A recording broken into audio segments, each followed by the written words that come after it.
या कार्यक्रमाचे प्रायोजक प्रिजो कन्स्ट्रक्शन्स लातूर, बांधकाम व्यवसायातले एक विश्वसनीय नाव.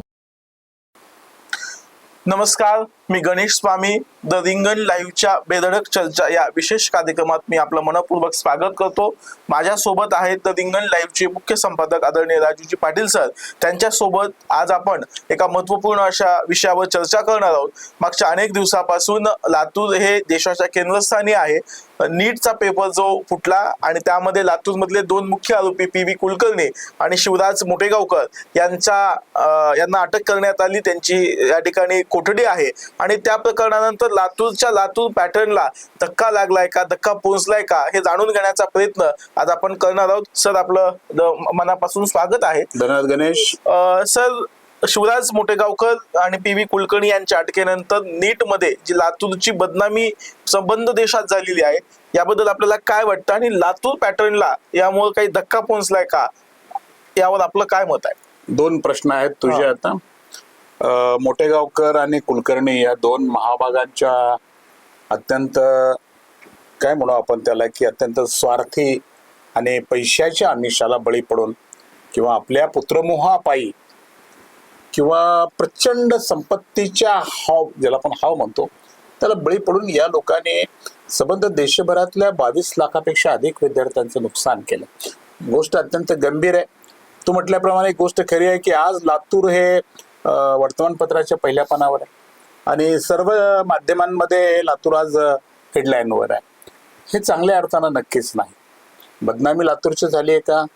हो. आता आपण लातूर पॅटर्न म्हणतो त्यामुळे लातूर पॅटर्नची थोडीशी बदनामी झालीच आहे, त्याला नाकारून चालत नाही पूर्णपणाने.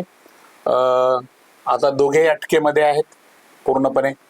लातूरमध्ये या प्रकरणाचा तीव्र निषेध होतोय. लातूरकर निषेध करतायत.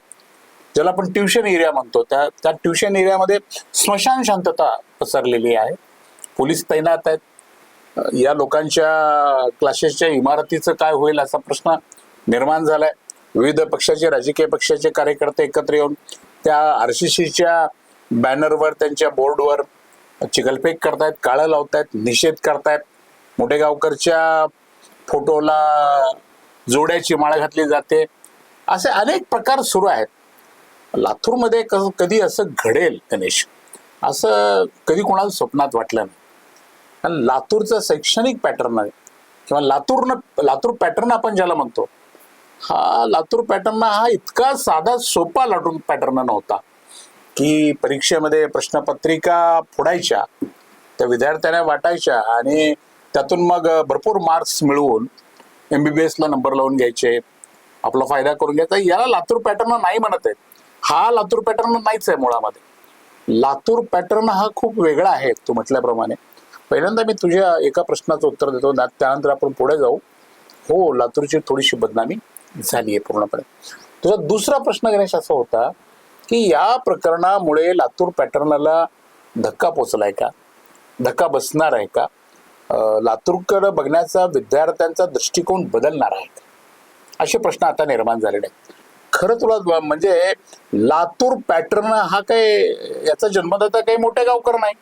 शिवराज मोठेगावकरनं लातूर पॅटर्नला जन्म दिला नाही. किंवा आज लातूरमध्ये जेवढे म्हणून काही क्लासेस चालतात, हे क्लासेसचे संचालक हे लातूर पॅटर्नचे जनक नाहीये. लातूर पॅटर्नचा जन्मच मुळात अत्यंत कठीण परिस्थितीमध्ये काही मान्यवर प्राध्यापकांनी प्राचार्यांनी एकत्र येऊन केलेला आहे. त्यामध्ये राजर्षी शाहू महाविद्यालयाचे स्वर्गीय जेम वाघमारे सर, आज हयात असलेले आणि 90च्या घरामध्ये ज्यांचं वय गेलेलं आहे ते प्राध्यापक प्राचार्य माननीय अनिरुद्ध जाधव साहेब किंवा स्वर्गीय गोपाळरावजी पाटील साहेब, ही 3 मंडळी आणि लातूरचं दयानंद महाविद्यालय, बसवेश्वर महाविद्यालय, हे लातूर शहरातले 3, अहमदपूर, उदगीर, निलंगा, औसा अशा तालुक्यातल्या प्रमुख शाळा ज्या की गुणवत्ता वाढीसाठी सातत्याने प्रयत्न करतात, किंवा अहमदपूरचं महाविद्यालय जे की गुणवत्तेच्या बाबतीमध्ये सदैव पुढे असतं, या सगळ्यांनी लातूर पॅटर्न सामूहिकपणे जन्माला घातलेली ही प्रक्रिया आहे. आणि खूप मोठा विषय आहे तो. लातूर पॅटर्न हे म्हणजे त्याचं काय नेमका लातूर पॅटर्न आहे लातूर पॅटर्नचा थोडक्यात अर्थ जर सांगायचा असला एका ओळीमध्ये, की सकाळी 6 वाजल्यापासून संध्याकाळी 6 वाजेपर्यंत क्लासमध्ये प्राध्यापकांच्याकडनं अभ्यास शिका आणि क्लासच्या बाहेर पडल्यानंतर रात्री 6 वाजल्यापासून सकाळी 6 वाजेपर्यंत शिकलेल्या अभ्यासावर रिव्हिजन करा. हा लातूर पॅटर्न आहे पूर्णपणे. त्यामुळं लातूर पॅटर्नला मोठेगावकरांच्या ह्या पापामुळं गणेश धक्का लागणार नाही, तो कायम टिकूनच राहील. थोडीशी बदनामी नक्कीच झालेली आहे. लातूरचं शैक्षणिक वातावरण खराब नाही होणार. विद्यार्थ्यांना विश्वास आहे. लातूरच्या इतर जे प्राध्यापक आहेत, कष्टाळू प्राध्यापक आहेत, इतर जे क्लासेस आहेत, कष्टाळू क्लासेस आहेत, या सगळ्या गोष्टीवर, लातूरच्या संस्कृतीवर जनतेचा पूर्ण विश्वास आहे. त्यामुळे लातूर पॅटर्नला धक्का लागणार नाही.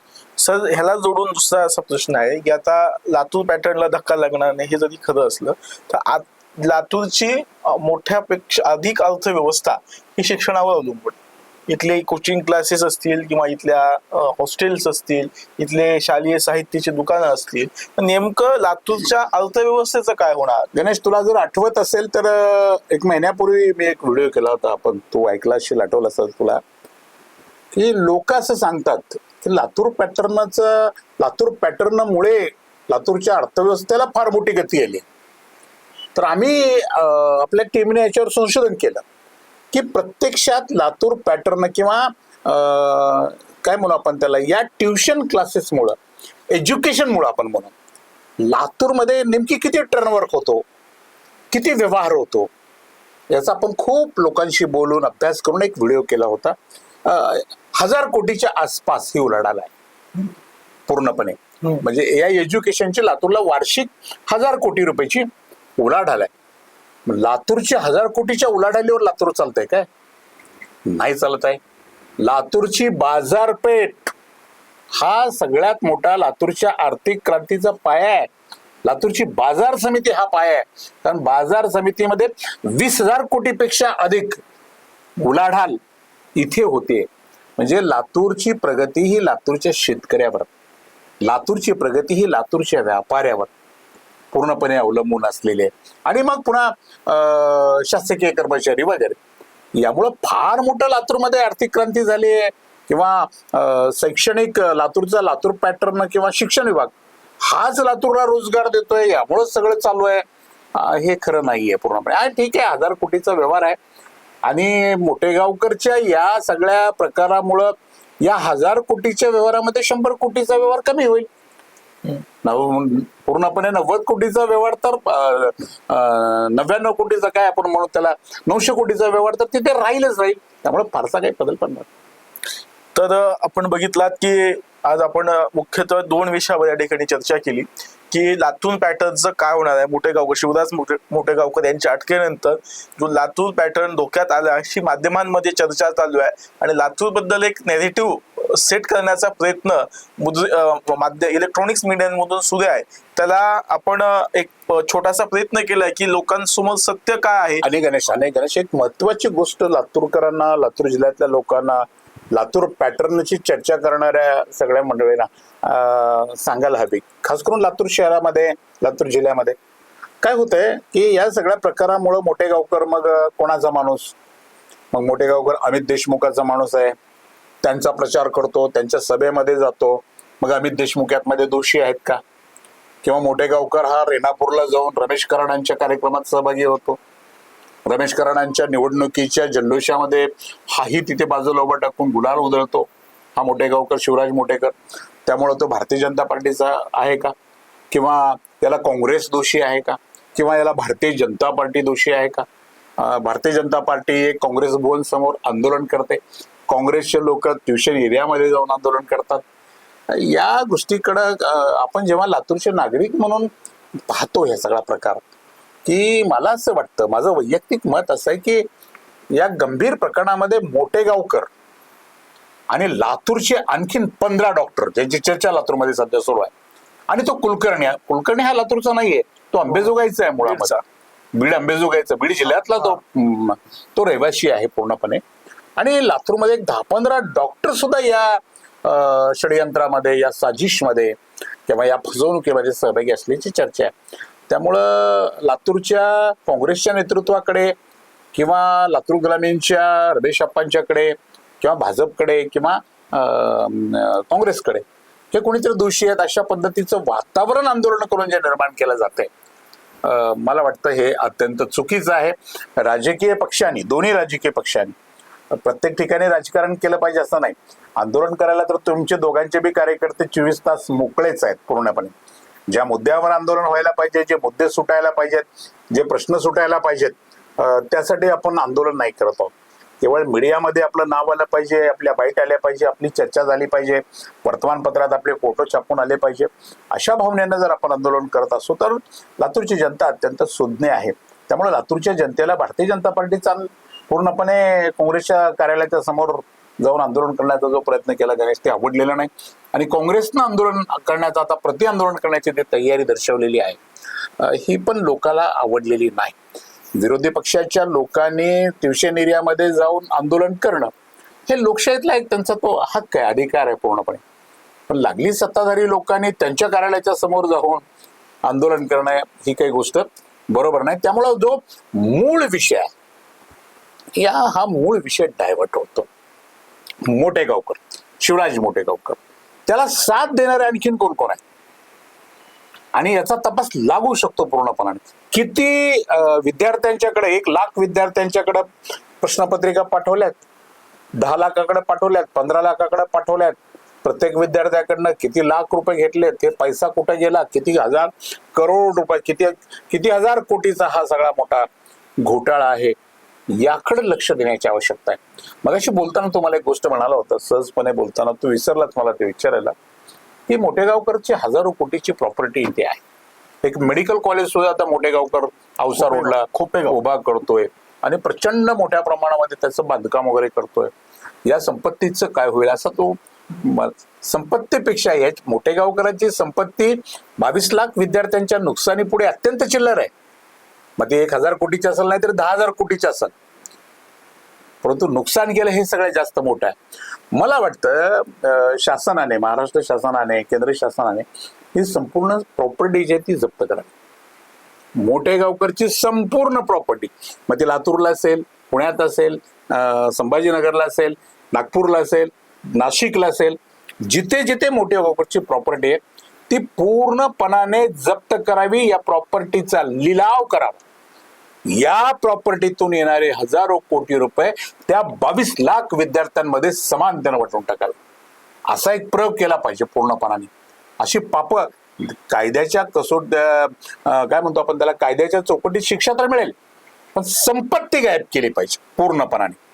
जी पापाने मिळवलेली ही जी संपत्ती आहे ही पूर्णपणे गायब केली पाहिजे. याकडं भारतीय जनता पार्टीच्या कार्यकर्त्यांनी, याकडं काँग्रेसच्या कार्यकर्त्यांनी लक्ष दिलं पाहिजे, एकत्र आलं पाहिजे. मी तर म्हणतो की आवाहन करतो भारतीय जनता पार्टीच्या आणि काँग्रेसच्या कार्याकर्त्यांनी की एकमेकांच्या विरोधात आंदोलन करू नका. काय घडलं हे लोकांना पूर्णपणाने कळतंय. यात ना अमित देशमुख दोषी आहेत ना रमेश कराड दोषी आहेत, किंवा कुठल्याही कार्यक्रमामधले फोटो टाकून किंवा एखादा व्हिडिओ टाकून एखादा व्यक्ती पाप करत असेल पूर्णपणाने आणि त्या पापाचा डब्बा जर आपण दुसऱ्याला लावणार असेल तर ती गोष्ट योग्य होणार नाही पूर्णपणे. अमित देशमुख कसे आहेत हे संपूर्ण लातूर जिल्ह्याला माहिती आहे. शिवाय रमेश कराडांच्या सोबत एक फोटो आला, रमेश कराडांचा स्वभाव कसा आहे हेही लातूर जिल्ह्याला माहिती आहे. त्यामुळे मला वाटतं राजकीय पक्षांनी या गोष्टीला पासून दूर राहिले पाहिजे आणि संपूर्ण महाराष्ट्राला आवाहन केलं पाहिजे आपण सगळ्यांनी मिळून. लातूरच्या पत्रकारांनी, लातूरच्या नागरिकांनी काळजी करू नका. लातूरचा पॅटर्न कायम आहे, लातूर पॅटर्न बदलला नाही किंवा यामुळे थोडासा 5-10% फरक या गोष्टीमुळे पडेल जरूर, परंतु 90% लातूरचे शिक्षक, लातूरचे प्राध्यापक, पूर्णपणे लातूरची जनता, लातूरचा मेसवाला, लातूरचा हॉटेलवाला, लातूरचा स्टेशनरीवाला किंवा ज्या ठिकाणी विद्यार्थी राहतात ना ती लातूरची सगळी ही सगळी मंडळी एकत्र येऊन हा पॅटर्न पुढे घेऊन चाललेली आहे.